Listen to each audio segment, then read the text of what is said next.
Here's where we're headed with this. We'll have some introductory remarks on the paragraph. We're going to talk about the question that Jesus gives or offers to his disciples about understanding. And then this expression, when he had finished teaching or saying. He came to his hometown. There are questions of amazement that are given. We'll look at those questions. They took offense at Jesus, and we want to talk about that. And then this saying that there's prophet not without honor except in his own country. And he didn't do many miracles there. We won't talk about that in a moment. And it's because of their lack of faith. Jesus, in Matthew 13, let's start with verse 51. I want to read this. Have you understood all these things, Jesus asked? Yes, they replied. He said to them, therefore, every teacher of the law who has been instructed about the kingdom of heaven is like the owner of a house who brings out of his storeroom new treasures as well as old. When Jesus had finished these sayings, he moved on from there, coming to his hometown. He began teaching the people in their synagogue, and they were amazed.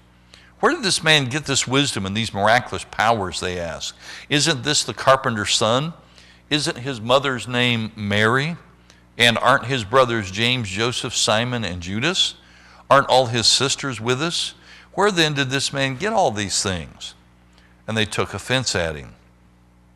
But Jesus said to them, only in his hometown and in his own house is a prophet without honor. And he did not do many miracles there because of their lack of faith. So Jesus starts off and he wants to know their perception. Have you understood all these things? And he's just given all of these parables. Well, interestingly, they say yes. Now, I don't know if they thought Jesus wanted them to say yes. They said yes, but it's obvious as they continue along in their ministry with Jesus, they really don't understand. But it's interesting, they said yes.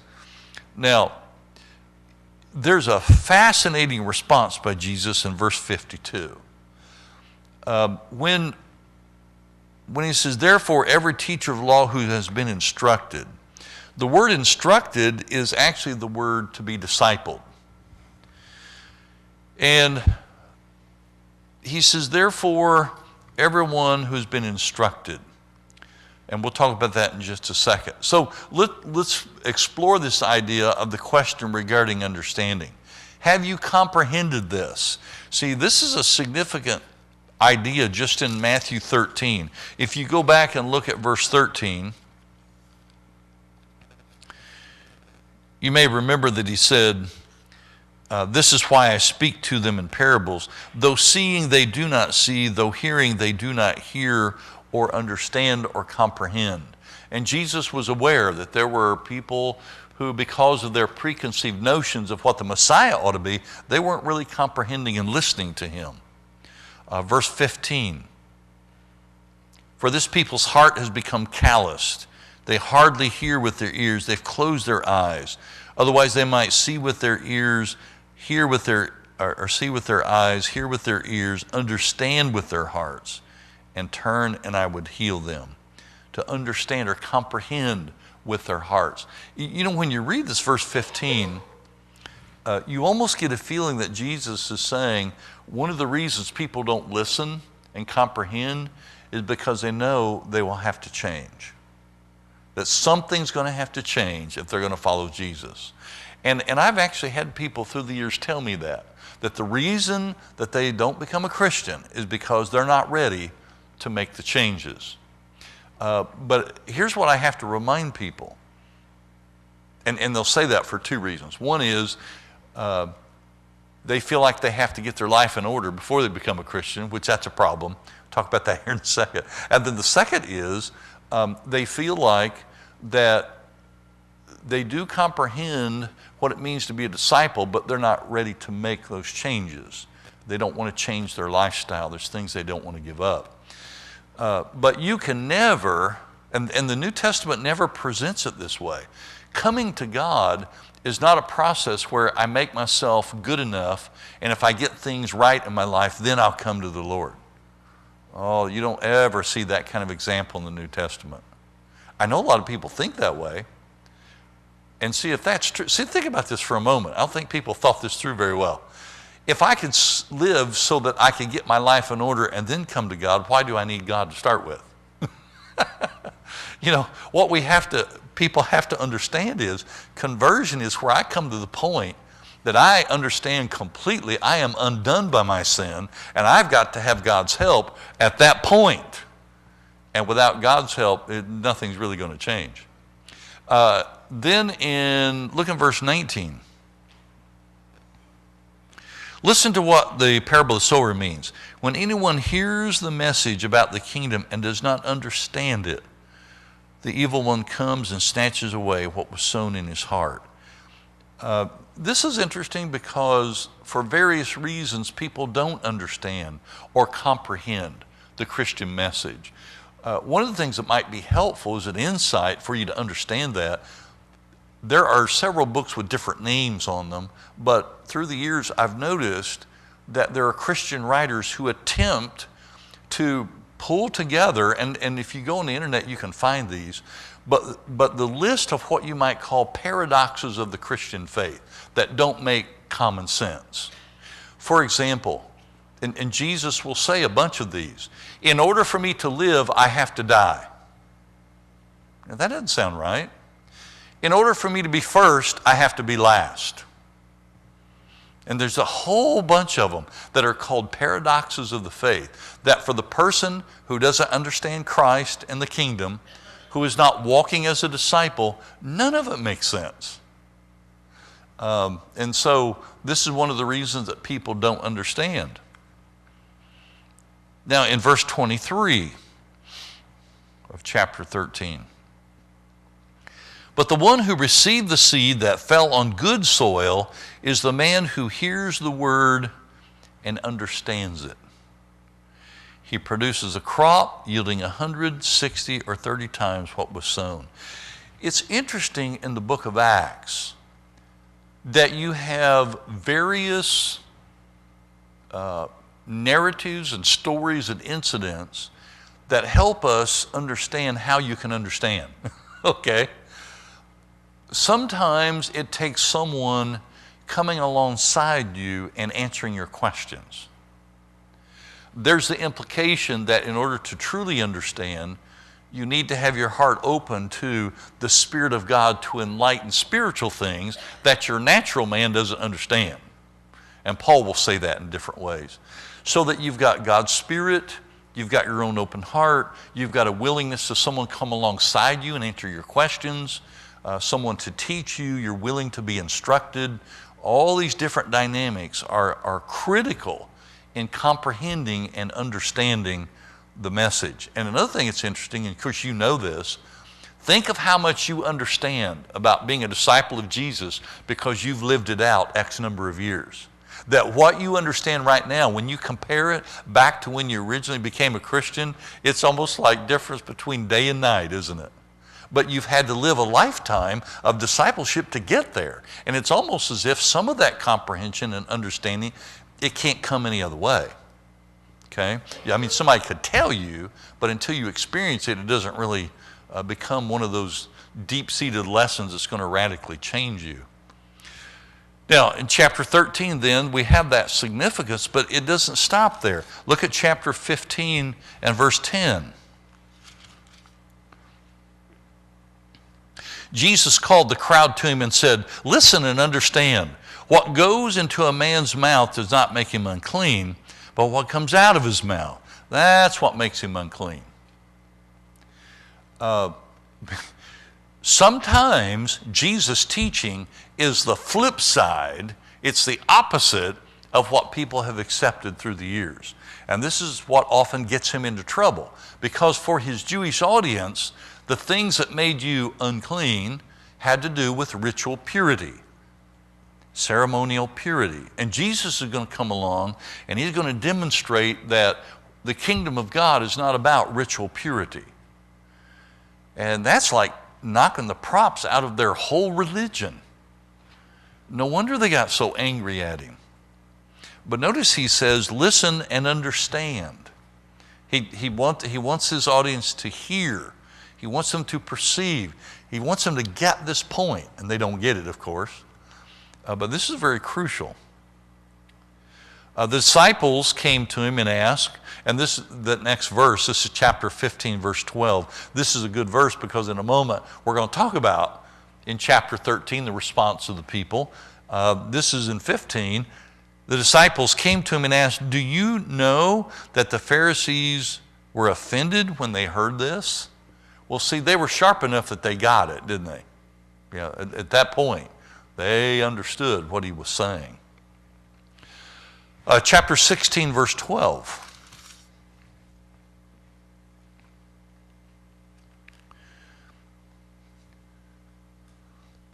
Here Jesus is warning his disciples against the yeast of the Pharisees and Sadducees. That's their influence and their teaching. And of course they don't get it when he says, "I want you to be on guard against the yeast." And they're like, well, maybe he's saying that because we didn't bring him bread. So, there are times when Jesus is on this level trying to make a point, and they're down here on this level trying to figure out, what? Maybe it's because he didn't bring any bread. Oh, you have little faith. Why are you talking among yourselves that having no bread? Do you still not understand? This, and we've talked about this, and this is a key point. I want to make this because it is so crucial. There's a dimension of discipleship that is almost like continuing unfolding of your depth of understanding. God doesn't expect you to know everything when you become a disciple. And aren't you glad? What God expects is the heart of a disciple that wants to keep on learning. Keep on learning. And I'm assuming that's why you're here this morning, because there's a part of you in your discipleship and your walk with Jesus, you want to keep on learning. And that learning is kind of two things. Being reminded of things that you don't want to forget, and number two, being challenged with new thoughts and new ideas that you need to hear. So it's kind of both of those balance at once. And that's why in a moment, when we go back to chapter 13, he has this little section about those teachers, those scribes. They've been instructed, and then he's going to talk about bringing out the treasure of the old and then the new. And we'll talk about that balance here in just a moment. But you see, comprehension and understanding is crucial for discipleship. One more, look at Matthew 17:13.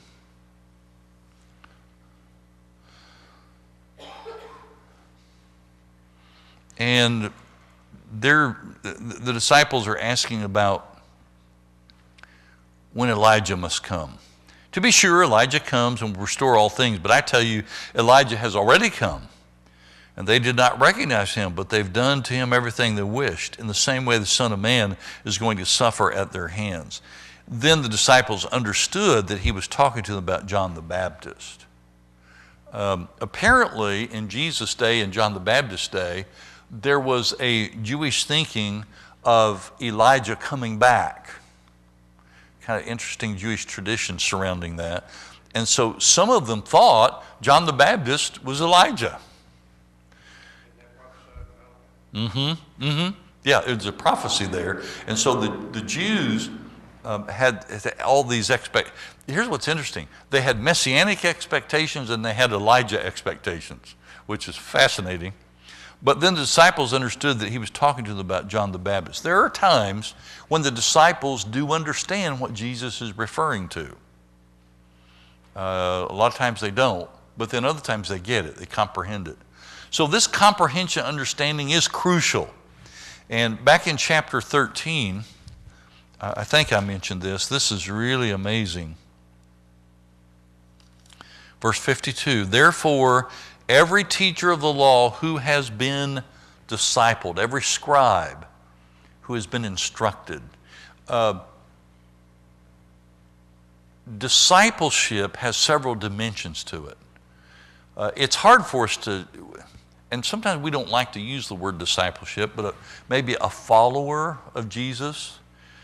Every scribe who has been instructed about what it means to be part of the kingdom.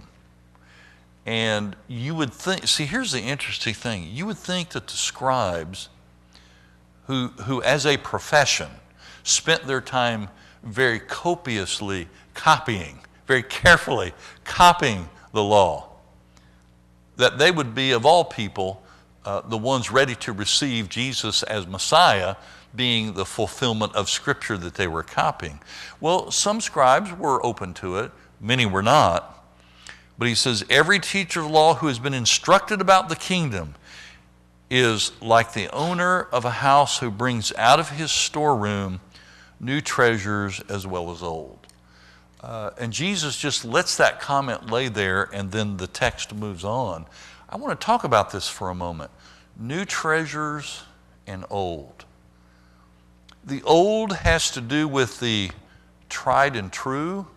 The old has to do with tradition that is useful, tradition that has been used by God as vehicle of communication, but also a way in which you are connected to God in covenant relationship. A lot of wonderful things you can say about the old. I almost hear Jesus saying something like this: if you want to appreciate the new treasure, you have to appreciate the old. So it goes hand in hand. Jesus didn't come to destroy everything about the law. In fact, he says, I came to fulfill the law. What got him in trouble was he would challenge those old traditions that were designed to replace some of the requirements that God was looking for. And some of those traditions were rooted in some that they had made up and really didn't function very well as a vehicle for transmitting faith and transformation. And Jesus knew that. So, if we have the attitude in the kingdom of heaven that everything old is bad, that's not what Jesus says. See, there is a place for that which has been around for long. And think about this. It's because when things are time-tested, you appreciate the fact that they've been around. I'll just give you a perfect example. This is kind of neat. If you pick up a songbook, and I don't know if ours is this way. There are a lot of songbooks, I think the songbook does. There are a lot of songbooks that will have the dates when both the song itself was written and sometimes when the tune itself was written. And a lot of times those are different because you have a different composer than you do the author who wrote the song. But if you look at many of the hymns in a songbook, they go back 100, 200 years. And the reason that some of those stay in the songbook is because they're time-tested. They're pleasing to the ear.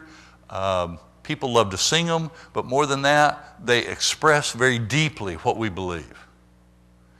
And I think sometimes, in fact, just recently, there's been the fear expressed by a lot of Christian writers about worship, is that they're afraid that a lot of people in this next generation are going to grow up without the background of the rich hymnody of the Christian faith. I'm seeing signs that it's coming back because we've had about 30 years or more of everything about contemporary praise. Now, I love praise, but there's more to singing than just praise. And the church has always known that through the centuries. We really need the balance of all of it, okay? But that's just one example. You can pick up your songbook and you can look at those songs that have stood the test of time. They do what they're supposed to do. People love to sing them. They enrich our faith. They build us up. They encourage us. And they express our faith. So this whole concept of bringing out the new treasures with the old, it's appreciating the role of both of those. Here's how I've expressed it to people on a personal level, because people need to hear this sometimes. In order for you to grow spiritually, two things has to happen. Number one, you need to know yourself well enough that you understand when your well gets empty. What does it take for you to feel like your well is being filled up spiritually? Some people say, I love to take long periods of time and just read Scripture, meditate. That's great. If that works for you, do that. Now, the second part of that is, not only do you need to know what nurtures you and builds you up and fills your well up when it gets empty, and hopefully you don't wait till it gets empty, but the other part is that you need to be stretched so you can grow. Both of those dimensions need to occur, nurturing and stretching. And the stretching can occur in one of two ways, either intentionally or unintentionally. We don't like the unintentionally, which means we're being forced into a mode to grow, and we didn't have any say-so on this event that's stretching us beyond what we thought we could be stretched. But then another way is just go ahead and intentionally stretch yourself so that you can see yourself growing spiritually. And a lot of times you may get a tip-off on what that needs to be for you when you feel a little reluctant sometimes to do something. I'd rather somebody else do it. Well, if you challenge yourself, every now and then just go ahead and do it anyway. With God's blessing, you will be stretched so you can grow. And one thing about discipleship, and this really comes up in Matthew, discipleship and following Jesus is not always about our comfort. It can't be about what's easy for us in our comfort. If that were true, Jesus would never have walked the way to the cross. There wasn't anything comfortable at all walking that path to the cross. And so we begin to think that way. We begin to challenge ourselves. We want to grow spiritually. So we know what nourishes and builds us up, but we also have more and more self-awareness of where we need to be stretched so we can grow. Okay, I could go forever on that. Let's when Jesus had finished saying these things in the parables, there's a fivefold structure in Matthew, and I don't think it's by accident. At the end of each of the saying sections, 7:28, 11:1, 13:53, which is where we're at now, 19:1 and 26:1, on each one of those occasions it will say, and when Jesus had finished these sayings. So it ends the saying section and it transitions you into an active ministry section of Jesus. It's really neat the way that Matthew is set up. Here's an insight that a writer mentioned, and I can think I got the year right. It's either 1912 or 1915, so over 100 years ago, someone made the comment that if you look at Matthew with these 5 sections, the reason there's 5 sections is because there's 5 books in the law of Moses. Like, oh. And people have attempted to try and show parallels in each of the teaching sections to each of those 5 books of Moses. Genesis, Exodus, Leviticus, Numbers, and Deuteronomy. And that's, to me, really stretching it. Now, who knows? You've got Jewish Christians receiving this document about Jesus. It could be that this 5-fold section was a way that Matthew structured it so they could remember it easier. I think that's more along the line. But it's amazing that Matthew sets up his whole gospel this way. Now, when we talk about Jesus coming to his hometown, this is an interesting thing in the ministry of Jesus. And we don't have time to look at all the parallels. It is fascinating that Mark and Luke and John and Matthew, all 4 of them have remarks about Jesus coming to his hometown. And he doesn't get the welcome wagon like you think someone would coming back home. In fact, in Luke's longer account, which is unique, he is, well, they attempt to take his life, basically, but they run him out of town, try to throw him off the hill of the city. And part of it's because Jesus is not appreciated for his ministry and what he's saying. In Luke, he takes sections, and it's fascinating because the audience gets it real quick. What he does is he'll take stories out of the Old Testament, and these people know these stories. And Jesus basically is making the point that when you look back in the history of Israel, some of the greatest examples of faith and responding to God came from Gentiles. They did not want to hear that. No, no, no. Came from people outside of the confines of Israel. No, no, no. They did not want to hear that. And so they tried to get rid of Jesus. And this is, happens all over his ministry. Now, because of what he's been doing and teaching, these questions of amazement come up. Where did he get this? Now, this is an interesting question because they're not sure where Jesus got this, and what that means is his ability to teach, his authority from his teaching, because they know him. We know his family. Where did he get all this? We know where he came from. Where did he get all of this? Are not his brothers here? Of course, they name his brothers. What about his sisters? We know his mother. Where did this man get all this? And you look at their amazement, and I think it was rooted in the fact that they couldn't believe that someone who lived among them that they thought they knew could actually have this kind of leadership.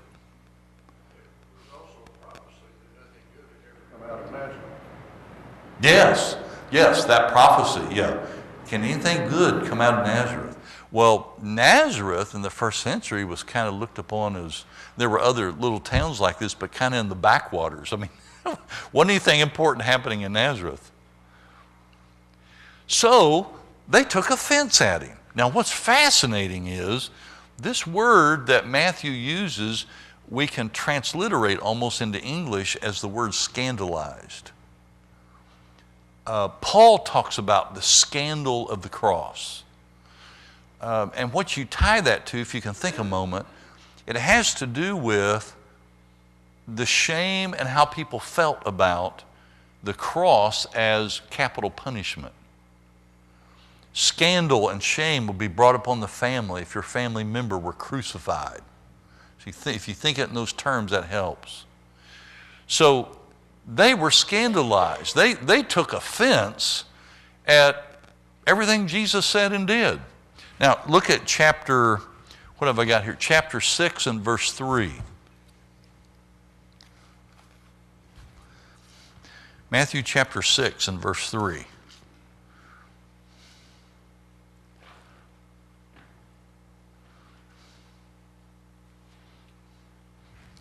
Well, that's not the one I was wanting. Look at 15:12. See if that one's better.